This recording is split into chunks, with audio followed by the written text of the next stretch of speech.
ये माहौल तो पूरे त्योहार का है और आज हम लोग सब एक जगह एकत्रित हुए हैं। मैं सभी त्योहारों की शुभकामना आप सबको देती हूँ। पहली बार ये आयोजन ठाकुर गौटी प्रखंड में हो रहा है।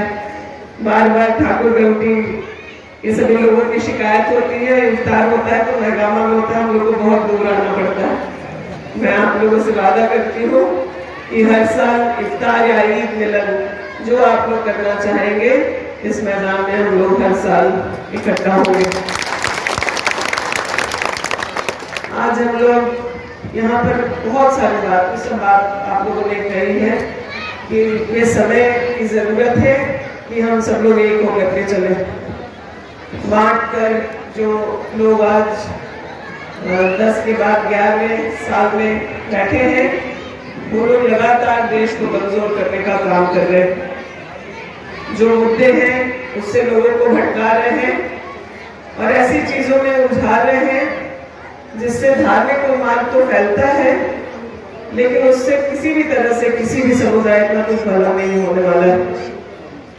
आज खुशी थी कि हम लोग ईद मिलन के समारोह में आ रहे हैं, लेकिन जो प्रयास आज पार्लियामेंट में वक्फ बिल को ला करके भाजपा ने किया है, आप लोगों ने पढ़ा होगा कि अभी राहुल गांधी जी ने कहा है कि यह जो प्रयास हुआ है वो संविधान को खत्म करने का प्रयास है। और आज जो दूसरे समुदाय के हम लोग सोच रहे होंगे कि वक्फ कोर्ट का जगत जाएगा, उनके हिसाब से चीजें नहीं चलेंगी, तो कल हम लोगों का भी नंबर आएगा। कल वो हमारे मंदिरों के आश्रमों का भी जगह पर उनकी नजर होगी और वो प्रयास करेंगे कि सब कुछ सरकार के हाथ हो और जो हमारे समाज मिलजुल करके अपनी धार्मिक आस्था, चाहे वो हिंदू है, मुसलमान है, क्रिश्चियन है, सिख है, जैन है, कई धर्म जाति तो कई है हम लोगों के देश में, लेकिन धर्म को भी मानने वाले अलग अलग लोग हैं।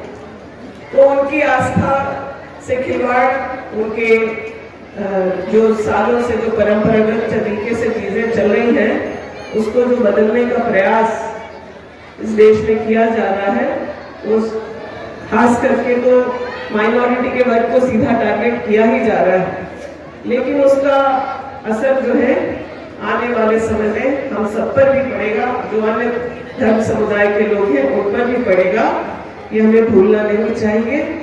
हम लोग बीच बीच में खुशियां तो मनाएं, लेकिन इस बात को जरूर ध्यान में रखें क्योंकि यहाँ ज्यादातर हम सभी राजनीतिक लोग एकत्रित हैं, समाज के बुद्धिजीवी लोग एकत्रित हैं, तो हमें नहीं भूलना है कि हम लोगों को अभी लगातार 5 साल तक एक बड़ी लड़ाई लड़नी।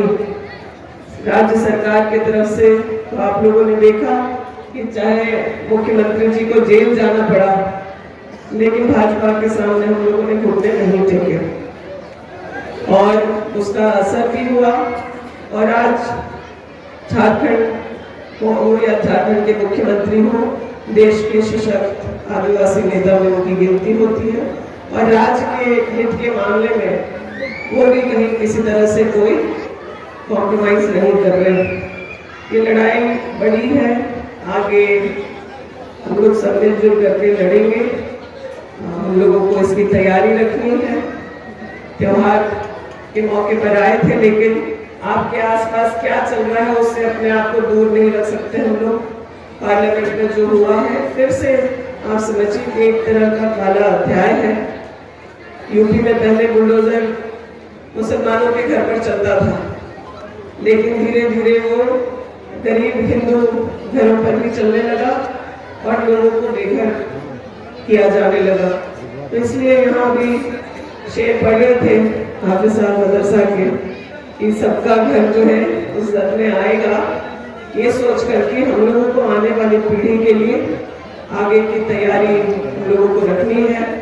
सब लोग कह रहे थे कि बार चली आती है, मंत्री है, फिर भी कोई घर पे भी बुलाता है, तो भी मैं यही कहना चाहूंगी कि आप लोगों के प्यार और जो आशीर्वाद मेरे ऊपर है उसकी वजह से मैं दौड़ दौड़ के आप लोगों के बीच आती हूँ और आती रहूंगी।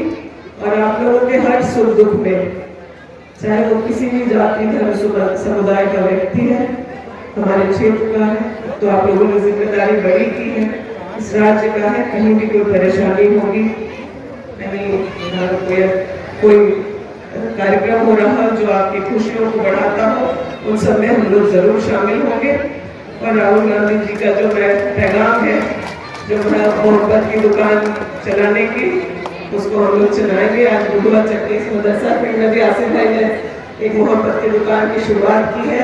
हम लोग अपनी खुशियों को मनाने के लिए यहाँ बराबर एकत्रित होंगे।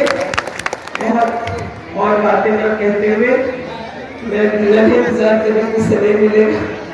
तो बच्चे भी बहुत है यहाँ, महिलाएं भी बहुत संख्या में आई है। मुझे मालूम है कि मैया सम्मान के तोहफे से इस बार होली, ईद, सरहुल महिलाओं ने खूब खुशी से मनाया है। अपने बच्चों ने भी वो खुशियाँ बांटी हैं, अपने परिवार को भी बांटा है। मैं एक बार फिर से ईद का, नवरात्रि का, सरहुल का और जो हम लोगों का होली बीता है उसकी शुभकामना आप लोगों को देती हूँ। और एक और बात को कि हम यहाँ मदरसे में खड़े हैं, रसगुल्ला भाई ने डिमांड भी रख दिया है और तमाम और भी यहाँ पे जनप्रतिनिधि है, मुखिया है, पंचायत समिति है, वार्ड है, समाज के सभी इम्पोर्टेंट लोग हैं। मैं बताना चाहूँगी कि बहुत 5 साल से केंद्र सरकार NSDP को लेके हम लोगों को वंचित रखा था, लेकिन हम लोगों ने इस बार हंगामा के लिए करीब 46 करोड़ की अनुशंसा वापस केंद्र को दी है, जो उन्हें पारित करना पड़ेगा। उसमें आप लोगों ने प्रखंड से जो भी अनुशंसा वो मदरसा के संस्थान के लिए, चाहे जो माइनॉरिटी की आबादी वाले जो पंचायत है वहाँ के पीने के पानी को लेकर, सड़कों को, नाली को लेकर के जो अनुशंसा की थी वो सभी काम होंगे। और किसी तरह से जो मदरसा है उसको जो षड्यंत्र पहले हुआ बंद करने का और ये सब ना हो, सुचारू रूप से चलेगा। तो बिहार की तरह ही मदरसा का गठन होगा यहाँ। और आप लोगों के जो दीन धर्म की जो तालीम है उसके अलावा जो शिक्षा बच्चों को आगे करने के लिए आप सब लोग सभी चीज़ पढ़ा रहे हैं। बच्चों को अंग्रेजी भी पढ़ा रहे हैं, मैथ्स भी पढ़ा रहे हैं, कंप्यूटर भी पढ़ा रहे हैं, लेकिन एक जो दुष्प्रचार करते हैं कि यहाँ जो है शिक्षा पर्याप्त नहीं दी जा रही है बच्चों को, तो मदरसा बोर्ड के माध्यम से इन चीज़ों को चलाया जाएगा। और जो भी काम पिछले 5 साल में हम लोग पूर्ण नहीं कर पाए, प्रयास तो यही किए कि जितना वादा किया था उससे बढ़कर करें, लेकिन फिर भी अभी भी हम लोगों के क्षेत्र में काफ़ी काम बाकी है।